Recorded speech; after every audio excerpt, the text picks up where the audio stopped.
Hello friends, आज की video में क्लास 9 का एनसीईआरटी प्रश्नावली 8.1 का क्वेश्चन नंबर 12 डिस्कशन करेंगे, जिसमें आज का क्वेश्चन नंबर है ABCD एक समलंब है जिसमें AB समानांतर टू DC है और AD बराबर BC है। दर्शाइए कि कोण A बराबर कोण B, कोण C बराबर कोण D, कोण ABC बराबर कोण BAD, विकर्ण AC बराबर कोण विकर्ण BD है। चित्र हमने यहाँ बना रखा है जिसमें हमें ये कहा है AB CD एक जो ऐसा समलंब है जिसमें AB समानांतर टू DC बताया गया है और AD बराबर BC है। अब हमें पहला यही सिद्ध करना है कि कोण A कोण B के बराबर है। इसको हम कैसे सॉल्व करते हैं, पहले हमें जो दिया है वो लिख लेते हैं। तो हमें दिया है ABCD एक समलंब है जिसमें AB समानांतर टू DC है, तो AD बराबर BC है। अब इसका उत्पत्ति अगर हम देखें, समानांतर चतुर्भुज जो इसमें बनता है, हमने यहाँ पर क्या है, हमने जो है AB को बढ़ाकर E तक किया है तथा AD के बराबर एक रेखा C की रचना किया है जो BC के भी क्या है, बराबर है। यहाँ हमारा जो चतुर्भुज बन जाता है वो बन जाता है समानांतर चतुर्भुज ADCE। तो हम इसे लिखेंगे समानांतर चतुर्भुज ADCE में जो हमें AD मिलता है वो CE के बराबर मिलता है। ये किसके द्वारा, रचना के द्वारा मिलता है। यहाँ हमें जो AD मिला है वो CE के बराबर है। यहाँ हमने लिख दिया AD बराबर CE जो कि रचना के द्वारा है। AD बराबर BC है जो कि मैं पहले से दिया था और BC के बराबर CE हमें यहाँ से मिल जाता है। जब AD बराबर CE, AD बराबर BC है तो AD कॉमन, यहाँ से BC के बराबर मिल जाता है CE, जिसे हम मान लेंगे समीकरण नंबर 1। जब BC बराबर CE हमें मिल जाता है तो अब हम यहाँ त्रिभुज में लेंगे, त्रिभुज CBE में अब जो कि BC के बराबर CE है तो इनके कोण भी बराबर आ जाएंगे। कोण CBE बराबर कोण CEB के। तो यहाँ हम लेते हैं त्रिभुज CBE में BC बराबर CE हमें मिला है समीकरण 1 से। अब जो इनके कोण थे, कोण CEB बराबर कोण CBE, इसे मान लेंगे समीकरण नंबर 2। आगे क्या करेंगे कि जो AD है वह CE के समानांतर है। चित्र में हम देखें AD CE के समानांतर है तथा तिर्यक रेखा AE में प्रतिच्छेद कर रही है। इनके जो सहांतक कोणों का योग होगा वो 180 अंश के बराबर होगा। यहाँ हमें मिल जाएगा कोण ABC, कोण BAD, कोण BAD प्लस कोण CEB, कोण BAD प्लस कोण CEB। इस सहांतक कोणों का जो योगफल है वो 180 अंश के बराबर हो जाएगा। BAD प्लस CEB क्यों, सहांतक कोण है। अब जो हमने समीकरण नंबर 2 में निकाला था कि जो कोण CEB है वो CBE के बराबर है, तो यहाँ हम CEB की जगह CBE रख सकते हैं। हमने यहाँ कोण BAD प्लस कोण CBE बराबर 180 अंश, ये हमें कहाँ से मिला, समीकरण नंबर 2 से मिला। अब यहाँ से हम कोण CBE का मान निकालेंगे तो कोण CBE बराबर 180 अंश माइनस का कोण BAD आ जाएगा, इसे मान लेंगे समीकरण नंबर 3। परंतु अगर हम देखें तो यहाँ पर जो कोण CBE है और जो कोण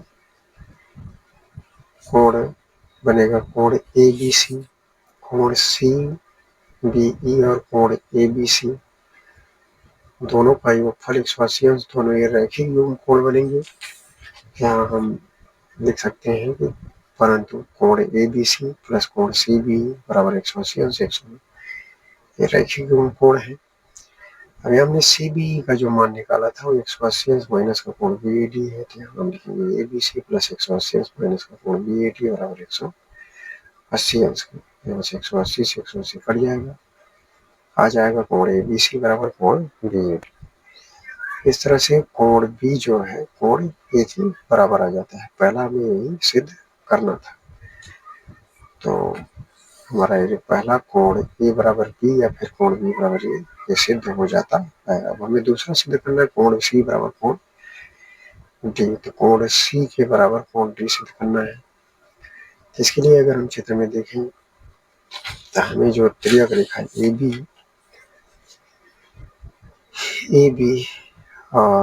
AB समानांतर टू DC मिलता है, जिनमें दो त्रियक रेखाएं AD और BC काटती हैं। तो इससे जो इनके अंतः कोण है, जैसे कोण A प्लस कोण D बराबर 180 अंश, कोण B प्लस कोण C बराबर 180 अंश के मिल जाएंगे।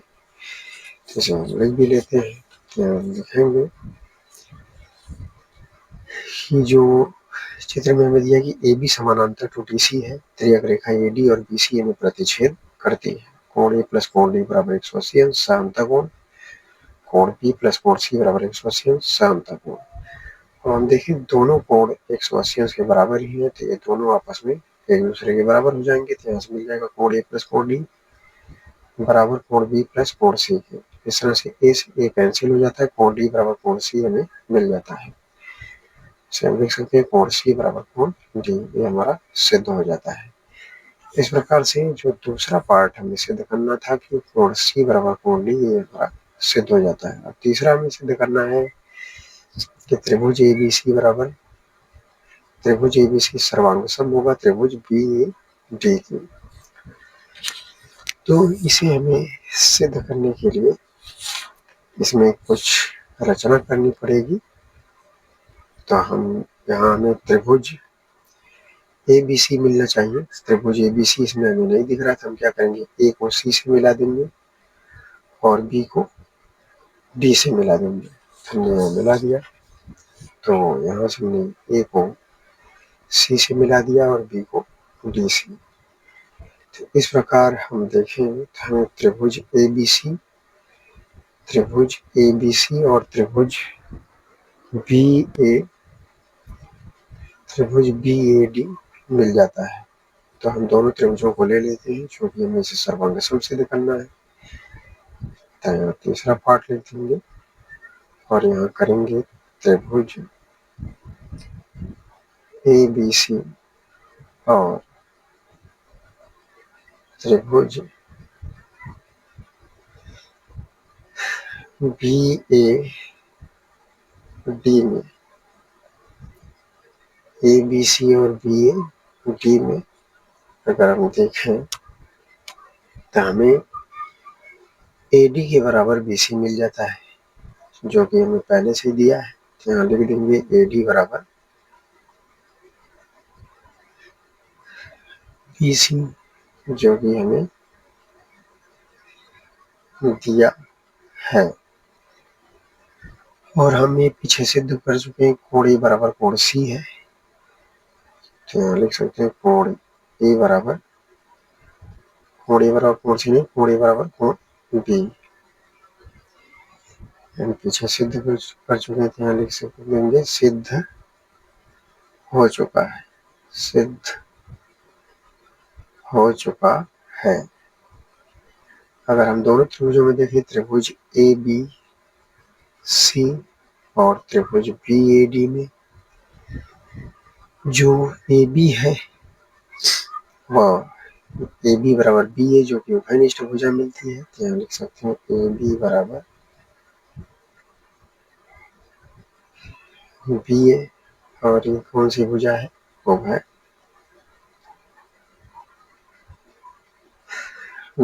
भुजा है। तो इस प्रकार से हम देखें तो दोनों त्रिभुज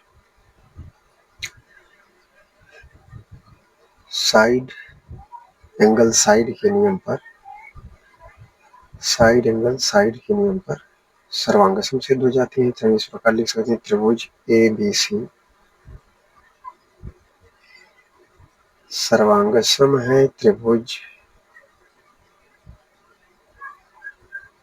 PAD के इस नियम से या SAS नियम से। तो ये हमारा तीसरा पार्ट भी सिद्ध हो जाता है। और हमें चौथा जो सिद्ध करना है, चौथा सिद्ध करना है कि जो विकर्ण AC है वो विकर्ण BD के बराबर है।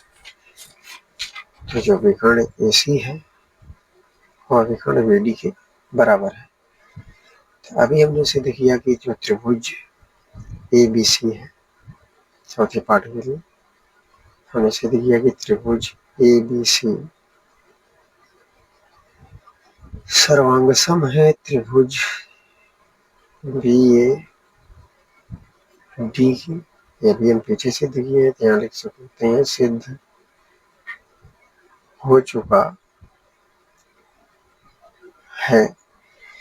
जब ये दोनों त्रिभुज सर्वांगसम होंगे तो इनकी जो आपस की भुजाएं यानी विकर्ण AC विकर्ण BD के बराबर होगा। यहाँ लिख सकते हैं इसलिए विकर्ण AC बराबर BD किस नियम से CP CT द्वारा होगा। हम अतः लिख सकते हैं अतः विकर्ण AC बराबर विकर्ण BD है। और ये हमारा चौथा पार्ट भी सिद्ध हो जाता है। यहाँ लिख देंगे सिद्धांत। इस प्रकार से क्वेश्चन नंबर 12 हमारा पूरी तरह से सॉल्व हो जाता है। अब हम चलते हैं क्वेश्चन नंबर 13 पर। तो क्वेश्चन नंबर 13 हमसे कहता है कि एक समानांतर चतुर्भुज के दो सम्मुख कोण क्रमशः 3x - 2 और 50 - x अंश है। चतुर्भुज के प्रत्येक कोण की माप ज्ञात कीजिए। इसके लिए हमें एक चतुर्भुज बनाना पड़ेगा। पहले हम एक चतुर्भुज बना लेते हैं। तो यहाँ पर हमने समानांतर चतुर्भुज ABCD को बना लिया है, जिसमें सम्मुख कोण B सम्मुख कोण D है। तो हम यहाँ मान लेते हैं कि माना ABCD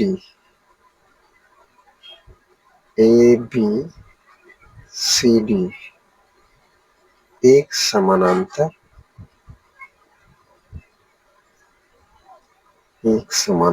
चतुर्भुज है। ABCD एक समानांतर चतुर्भुज है, ऐसा मान लेंगे, जिसमें हमें कोण B का मान दिया है 3x - 2 अंश और कोण D का मान दिया है 50 - x अंश। अब हम जानते हैं कि यहाँ लिखेंगे हम जानते हैं कि समानांतर चतुर्भुज के सम्मुख कोण बराबर होते हैं। सम्मुख कोण बराबर होते हैं। अब जब दोनों सम्मुख कोण बराबर होंगे तो यहाँ पर कोण B कोण D की बराबर हो जाएगा। इसलिए लिख सकते हैं कोण B बराबर कोण D की। यहाँ जो कोण B का मान दिया वो दिया 3x - 2 और कोण D का मान दिया 50 - x। इस प्रकार से इसे हम हल करें तो आ जाएगा 3x + x साइड और ये आ जाएगा 50 + 2। अब इसे जोड़ेंगे तो आ जाएगा 4x के बराबर और ये आ जाएगा 52। x का मान निकालेंगे तो आ जाएगा 52/4 और इसे हल करेंगे तो 4 × 4 = 12 यानी x का मान आ गया कितना 13। x का मान हमें 13 मिल जाता है। अब हम कोण b का मान भी निकाल सकते हैं, तो यहाँ से कोण b बराबर हमें मिल जाता है। कोण b के बराबर ये था हमारा 3x माइनस का 2, यहाँ रखें 3 गुणे 13 माइनस 2, यानी 13 3 39 माइनस का 2 आ जाता है 37 अंश कोण बी का मान। तो एक आंसर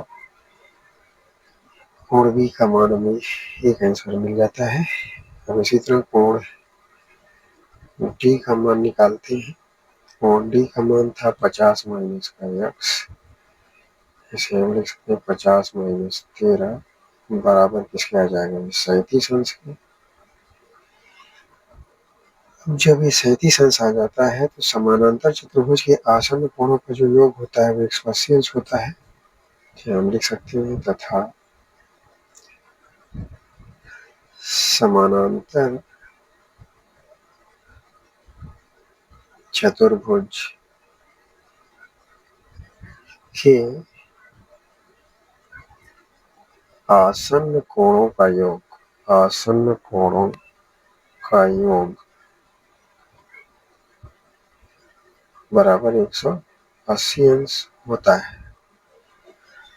तो यहाँ समानांतर चतुर्भुज के कोणों का योग जब 180 अंश होगा आसन्न कोणों का, तो यहाँ कोण डी प्लस कोण सी बराबर कितना होगा 180 अंश के। तो यहाँ लिख सकते हैं, इसलिए कोण डी प्लस कोण सी बराबर 180 अंश के। तो कोण डी का मान हमने कितना निकाला है 37 अंश। तो यहाँ करेंगे क्या आ जाएगा 37 अंश प्लस कोण सी बराबर 180 अंश। इस तरह से कोण सी बराबर 180 अंश माइनस का 37 अंश। कोण सी का मान हमें कितना मिल जाता है 143 अंश। अब जो समानांतर चतुर्भुज है, अब जो समानांतर चतुर्भुज है, तो जब कोण सी का मान हमें पता चल जाता है, कोण सी का मान कोण ए के बराबर हो जाएगा, क्योंकि सम्मुख कोण आपस में क्या होते हैं बराबर होते हैं। तो हम यहाँ लिख सकते हैं अतः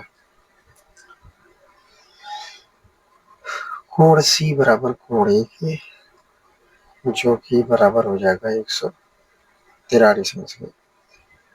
यहाँ कर सकते हैं अतः समानांतर चतुर्भुज, समानांतर चतुर्भुज, चतुर्भुज की कोण, कोण क्रमशः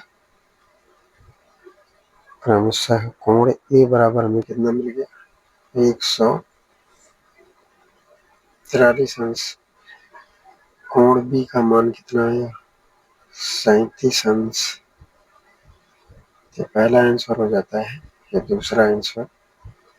और कोण सी का मान कितना आता है 143 अंश। और इसी तरह से कोण डी का मान आ जाता है 37 अंश। इस तरह से समानांतर चतुर्भुज के सारे कोण हमें मिल जाते हैं और क्वेश्चन नंबर 13 भी हमारा पूरी तरह से सॉल्व हो जाता है। हम आशा करते हैं कि आपको क्वेश्चन समझ में आए होंगे। वीडियो को लाइक करें, चैनल सब्सक्राइब करें। धन्यवाद।